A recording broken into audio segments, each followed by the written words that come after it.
tamit li leen texte yi may ak nu ñu mën a doxee ci yoon woowu lañ nekk pourtant dañu gis ne plusieurs fois mbudul militants yi léeg-léeg mu nekk le président de Pastef yenn ci ay magistrats mu jàpp ni nit ñi doxalee du noonu la yoon war a doxee. bon xam nga justice comme ni may wax rek dans tous les pays du monde xam nga présidence. man jàpp ne c'est la clé de voûte des institutions. te président dañ koy critiquer. oui. pourquoi justice aussi du ñu nangu ñu leen di critiquer.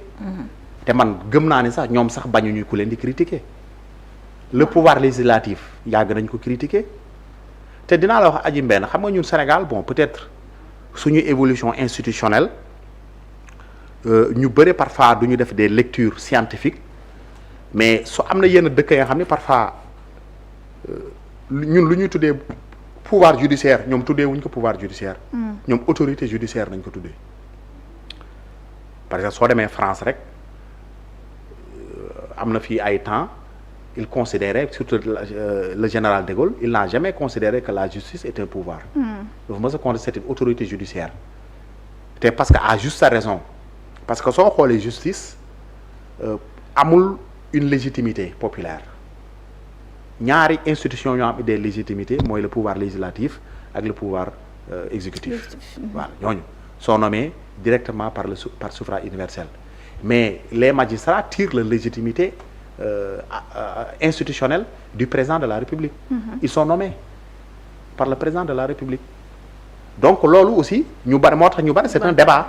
C'est un débat interne. Il y a des gens qui disent que justice du pouvoir. mais ak lu ci mën ci am justice aussi lu am solo la ci réew moom. wax dëgg yàlla dëkk bu amul justice moom kenn xamul nan lay nuru. voilà moom mooy jouer un rôle d'équilibre de la société. ni nga koy wax mu ne justice amul alternative. voilà c'est ça effectivement c'est ça et puis justice moom c'est li seen benn doyen doon wax c'est le dernier rempart de la société. justice moom su nërmeeloo rek société bi lépp daanu na. parce que léegi avec même la justice moderne justice même dafa am benn mission économique sax bu muy jouer parce que soo demee dans le climat dans le monde des affaires ou bien dans l'environnement des affaires. justice bi. su nekkee vraiment une justice ba nga xam ne am na crédibilité bu dëgër voilà am na benn confiance bu muy dégager loolu mën na encourager même les investisseurs justice bi su taxawee neneen lu dul noonu ça peut décourager aussi les investisseurs parce que souvent investisseurs suñu dee ñëw ñoom li ñuy xool ça est-ce qu'il y a une stabilité politique d'abord ensuite après la stabilité politique est-ce que dëkk boobu seen justice amul corruption wala corruption bi bariwu fa doole ñoom yooyu nañuy xool éléments yooyu mais suñu xamee ni justice bi wax dëgg la c'est une justice mais je vous dis au passage amul benn justice bu parfaite muy américain yeeg français bi justice yëpp a am justice ci idéal la rek quoi la nga xam ne dañ koy perfectionner au fil de son évolution au fil de sa marche mais il faut dire que élément yooyu ma doon wax léegi donc investisseur bu ñëw yooyu lay xool su gisee ne justice bi justice bu mandu la dafay sawar dugal xaalisam foofu parce que xam ne ni suñ ko tooñee justice bi dina toppatoo mbiram te din ko jox dëgg mais fekkee da nga nekk justice ba nga xam ne soo amee dossier bi traîne dans les couloirs des juridictions wala lu mu tudd sax dañuy jël yow sa dëgg jox ko keneen yow doo am fit di investir sa xaalis wala sa alal si dëkk boobu donc moo tax justice bi dafa bari ay aspects d'abord dafa am benn aspect nga xam ne c'est un aspect purement matériel c'est-à-dire que le renforcement des moyens de la justice ça je suis parfaitement d'accord avec les magistrats te loolu dafa yàgg da ngay dem si régions yi par exemple da ngay dem dans les départements benn juge nga fay fekk mu yor instruction yor lu mu tudd sax parfois sax rôle parquet moo daf koy jouer mu nekk te alors que dañuy wax ni justice dafa am la séparation lu mu tudd sax juste dafay y'a ce qu'on appelle les juges du siège et les juges debout mooy le parquetier et les juges du siège ñoo nga xam ni donc ku nekk dafa am sa rôle booy jouer et les juges d'instruction donc yooyu aussi c'est des moyens yoo xam ne wax dëgg yàlla effectivement ñoom am nañ ci kii mais nag quand même il faut ñu xam ni on est dans un pays sous-développé quand même moyens yi demeewul noonu mais état bi depuis quelques années pas même avant notre arrivée depuis quelques années il y a des efforts beaucoup d'efforts même qui ont été faits dans le recrutement des efforts dans la construction de palais de justice mais ba léegi doyul parce que Sénégal aussi dafa yaatu lim na nombre bi magistrat bi ñu néewee tey c'est ça non yëpp dañoo néew même man dama jàpp ne sax même soo xoolee même avocats yi tamit dañoo néew greffiers yi tamit dañoo néew moo tax soo amee sa dossier soo moytul day yàgg dans les juridictions yàggaay boobu parce que y a un problème de manque de personnel mais je pense que loolu avec le temps avec les efforts inchallah qui seront déployés par notre régime ces problèmes-là même s'ils ne sont pas résolus de façon totale et définitive vont être résolus de façon vraiment considérable parce que aussi justice ci dëkk pour man rôle am dépassé na rek pour jouer un rôle d'équilibre et de sécurité mais c'est un rôle économique li muy wax ci indépendance justice loolu c'est un problème bu fi yàgg hein c'est pas aujourd'hui donc la justice a toujours fait l'objet de critiques voilà loolu jusqu'à présent non c'est normal oui. Mais c'est normal xam nga justice aussi parce que ku yor di àtte aussi foog ñu critiquer lo à tort ou à raison nag am na ñoo xam ne mën nañu critiquer la justice à raison d'autres aussi peuvent le critiquer à tort mi ngi noonu donc man dama jàpp ni soo nekkee ci bànqaas bu mel noonu ak dayaay bu mu kii man pour man da nga war a mën a xam ni aussi quand même mënoo échapper à des critiques mais li may bëgg rek mu nekk des critiques objectives voilà mu nekk des critiques comme ni ñu koy defee ci dossier yi naan yenn magistrats yi tëddeewuñu li leen yoon wax tëddeewuñu njaaxaanaay ci li leen yoon wax par rapport au traitement parce que boo déggoo premier ministre ni muy waxee dafa mel ni ñu mu doon ŋàññi jamonoy opposition yenn ci magistrats ñooñu ba tey ñu ngi fi te ndax itam boo dégloo réponse bi nga xamante ni le président de l'UMS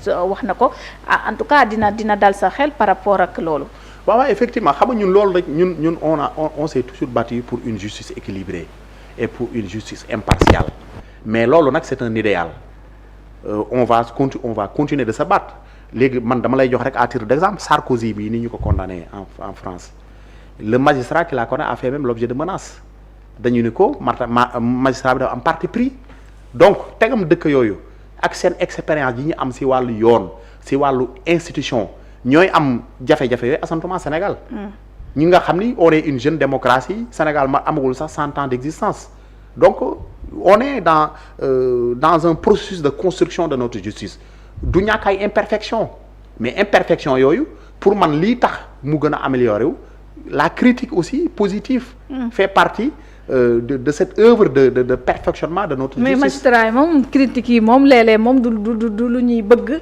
comme ni ñu koy defee waral na li tax sax ñu génn. mais Adji Mbène gis nga critique man mi fi ma nekk dañ may critiquer on critique tout le monde gis nga critique et puis critique yow sax amoo si nii damay critique à tort ou à raison gis nga nit ñi ñoom su ñu amee seen problème yaakaar ni peut-être yaa leen ko teg mën nañ ko yaakaar à tort mais dañuy wax loolu kenn mënu leen ko tere. mais yow da ngay xam ni yow na nga pour man na nga am na nga être quitte avec ta conscience xam ni yow li la yoon sant def nga ko soo nekkee ci bërëb ñu fal la fa nga nekk directeur général wala nga nekk ministre wala nga nekk président de la république ak ko mënti doon li ngay def na nga ko def en toute conscience nga xam ni yow soo tëddee di nga nelaw nit ñi nag kenn mënu leen tere wax c'est normal parce que da nga yor li ñëpp bokk. li ñëpp bokk soo ko yoree nit ñi seen gis-gis du bokk. L'opposition est là la société civile est là lu mu tudd sax et puis Sénégal dafa den dëkk ba nga xam ne comme tous les pays du monde dafa bari ay sensibilité nit day gisee ni keneen ni mën na la laa gisee donc loolu soo environnement boobu soo si nekkee da ngay am benn capacité quand même de réception mais aussi une capacité aussi de discernement loolu daf ci baax et une capacité aussi lu mu tudd sax d'analyse loolu daf ci baax xam ni aussi parfois te loolu lan la lay permettre li ngay jot nga xool yow li ci njëriñ nga jël ko lu dul say njëriñ aussi nga bàyyi mu jàll te loolu aussi mënta ñàkk parce que on vit dans une communauté te communauté bu nekk dafa bare comme li mu ko waxee léegi ay sensibilité ku nekk sa sensibilité des sensibilités politiques religieuses culturelles d'orientation loolu yëpp daf si am mais au nom de toutes ces considérations là soo si nekkee yow ñu am nga ndombal tànk soit si justice bi la wala si parlement bi wala nga nekk dans l'exécutif da ngay mën a recevoir effectivement toutes ces lu mu tudd sax toutes ces critiques voilà di ñëw point de vue yooyu dégg nañ leen ci conseil supérieur de la magistrature ndax foofu it gis-gis amoon na mu di mbébét quand même ñeneen wàll si ñu dul les magistrats bu ñu dégloo le président de l'UMS loolu moom mënta ne bu ñu leen dégloo parce que ci seen gis-gis mooy waruñu leen a rax à part ñi seen xel màcc ci wàllum yoon ci conseil supérieur boobu yow ndax ànd nga ak moom ci posture boobu ñu amee. waaw xam nga on dit conseil supérieur de la magistrature. catégorique ci loolu. xam nga on parle de conseil supérieur de la magistrature. oui. On ne parle pas de conseil supérieur de la justice. bokkul man si on disait conseil supérieur de la justice wala sinon mën nañu wala ñu bon un haut conseil pour la justice. comme haut conseil pour l'audiovisuel ni mu amee. peut-être su ñu nee justice parce que justice du magistrat yi rek ñoo fa nekk. su ñu nee justice il y a des avocats il y a les greffiers qui sont des acteurs de la justice. il y a des huissiers de justice et les notaires ñoom ñëpp. ils contribuent et même certains experts indépendants ñoom ñëpp ils contribuent à l'œuvre à l'œuvre de prise de décision. Oui. Mais ñooñu suñu waxee au conseil peut-être de la justice mën nañu envisager intégrer leen ci. Mais si on parle au conseil de la magistrature effectivement on parle de magistrats c'est des magistrats.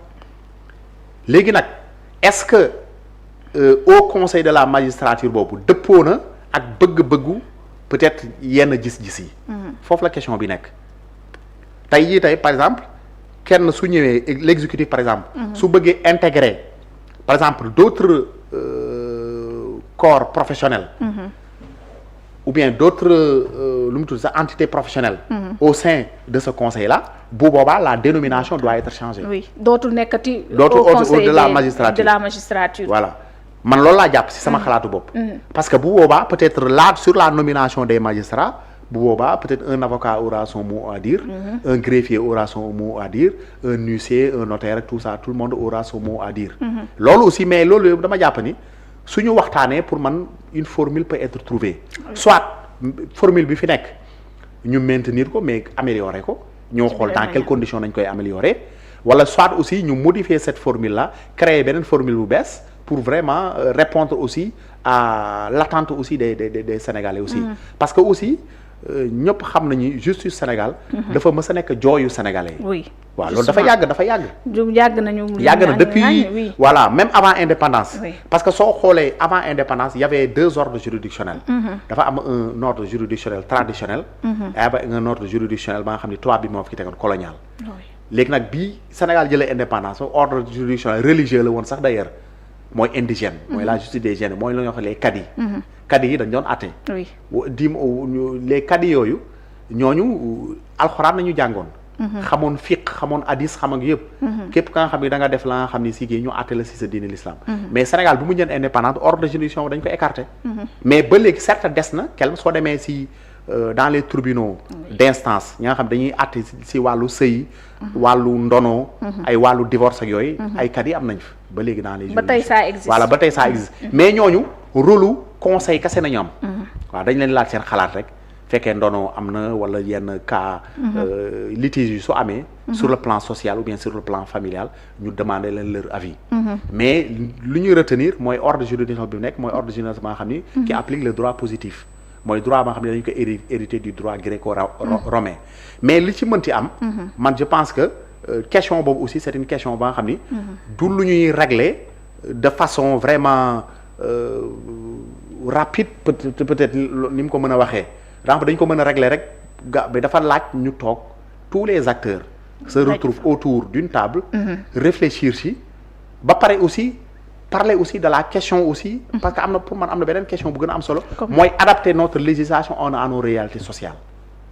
voilà loolu aussi dafa am solo parfois aussi soo xoolee dans nos dispositions législatives code COCC code pénal tout ça. da nga fi gis ay dispositions yoo xam ne parfois day waroog même le code de la famille. day waroog ak nos réalités sociales. te dëkk soo si nekkee aussi nit ñi li ñuy dund loolu nga leen di appliquer. yooyu yëpp pour man dafa nekk ay poñ ya nga xam ne nit ñi dañ ci war a waxtaan. et puis mu nekk ay waxtaan aussi yu sérieux parce que waxtaan bu sérieux foog mu jël temps. voilà. ñu inviter tous les acteurs concernés ñu pencher aussi waxtaan suñu trouver un document clair bu boobaa effectivement il y a des assises de la justice qui ont été organisées mais man pour man da jàpp naa ni ces assises de la justice là mën nañu ko gën a approfondir. voilà mën nañu ko gën a approfondir. alors maître en tout cas magistrats yi ñoom jàpp nañ ni séparation de pouvoir mënatuñ koo wax su fekkee dañ leen di déglu parce que ci règlement intérieur bu assemblée nationale loolee mbëbëtu ñii di kon député yi la woon fekkee am na loo xamante ni taxawaay la ñu war a saytu kon le magistrat la mu ca def ak la ñu war a leeral ca loolu ñu déglu ko ñoom ils sont catégoriques foofu tamit ndax jàpp nañ ni séparation pouvoir boobu ma tudd donc dafa am lu koy piétiner. bon man dama jàpp ni loolu man honnêtement aw ma ci problème magistrat yi député mën koo déglu. non bien sûr xam nga lu tax ma wax loolu parce que le magistrat il est entendu simplement à titre consultatif. loolu mooy l'esprit de cette loi. jafe-jafe am na léegi te magistrat kenn du ko déglu loi bi dafa préciser kenn du ko déglu dossier ba xam dafa nekk en instruction député bi li mu koy déglu c'est juste àtte mu laaj ko recueillir son avis pour permettre au député mu mën a jël une décision par rapport à cela. je pense que loolu warul poser un problème. mais les magistrats dañ fiy déglu député àtte ko juger ko parfois tëj ko pourquoi aussi le contraire mënul am pas ñu jàpp un magistrat tëj ko parce que ñoom aussi am nañu ay organes yi nga xam ne magistrat bu jàdd yoon foofu nan la yóbbu. yaa ngi comprendre. oui y a ligage tout ça. ak yeneen juridiction yoo xam ne ñu ngi nekk cour suprême nga xam ni magistrat ba nga xam ni wax nga dëgg defoo lu nag su dul noonu foofu na lay jaaree yooyu c'est bien. c'est des mécanismes effectivement pour surveiller ñoom seen liggéey ak yooyu mais ñoom aussi waruñu bañ un député aussi mu war a jël benn décision benn mbir maa xam ne dafa laaj dafa nekk ci affaire judiciaire mu nekk une affaire judiciaire ñu woo magistrat laaj ko xalaatam loolu je pense que warul nekk un problème. su indépendance nee na foofu day indil jafe-jafe magistrat bi am indépendance. non foofu loolu man jàpp naa ni loolu.